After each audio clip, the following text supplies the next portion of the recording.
Over the last few months, it has become very clear that certain people have trouble leaving cars and coffee without crashing. Now, I don't want to name names because I don't want to embarrass anybody, but it's Mustang owners. So today, I've decided to film a little tutorial showing Mustang owners how they should leave cars and coffee using this 2015 Mustang with 850 horsepower. Now, this is not my Mustang. This Mustang belongs to the people at American Muscle who make parts for Mustangs and F-150s, and they're giving it away in a contest on their website, AmericanMuscle.com. And today, Justin from American Muscle is going to tell me about the car, and then he's going to show me how to leave cars and coffee without crashing into a telephone pole. Very hard stuff, I know. Well, Doug, thanks so much for coming out, man. I appreciate it. Thank you very much. And yeah, I don't know if putting you in our giveaway car with 740 wheel horsepower is probably the best idea for this, but here we are. So tell me about the car. The 850 horsepower. Yeah, it's pretty ridiculous actually, and this is just kind of how cars are nowadays. It's so easy to make power, it's ridiculous. 2.9 Whipple supercharger, it's 1 7/8 inch long tubes, forged rods from the previous Boss motor, ID 1000s and a booster pump, their X pipe and their 3-inch exhaust, beefed up drive shaft, big half shafts in this thing, cooks, full exhaust system. We got a bunch of BMR stuff on it. Is it scary?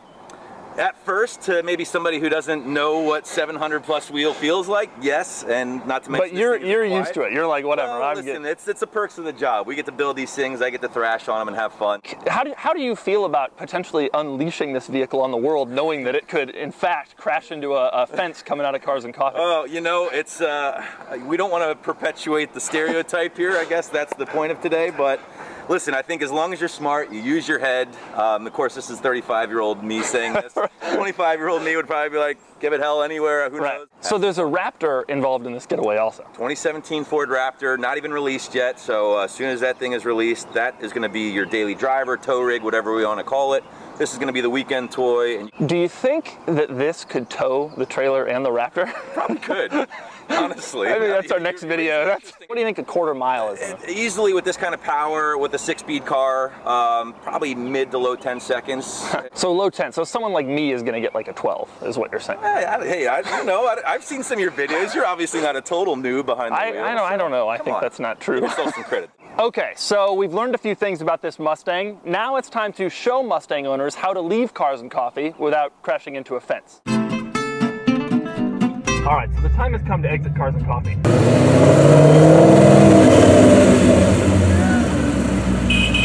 I have to floor it, right? No, you do not have to be that guy. But there's all those kids with the cameras. They want to see. Their memes will have to wait. There will be more behind you, trust me, Doug. But they have Facebook Live, they have YouTube channels, they need content.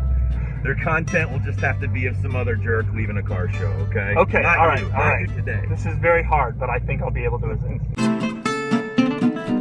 All right, now that we're turning,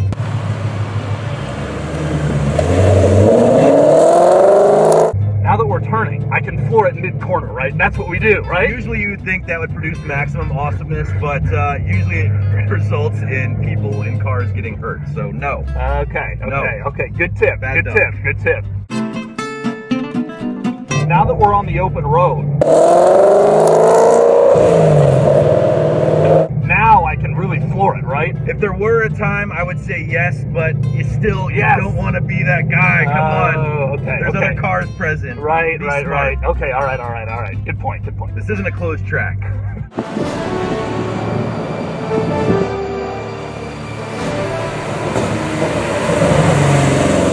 So there you have it. With Justin's guidance, now we know how to leave Cars and Coffee without crashing into a retaining wall. But Justin, let's pretend you did want to leave Cars and Coffee with a burnout. Can you please show us how that would look? I'd be happy to.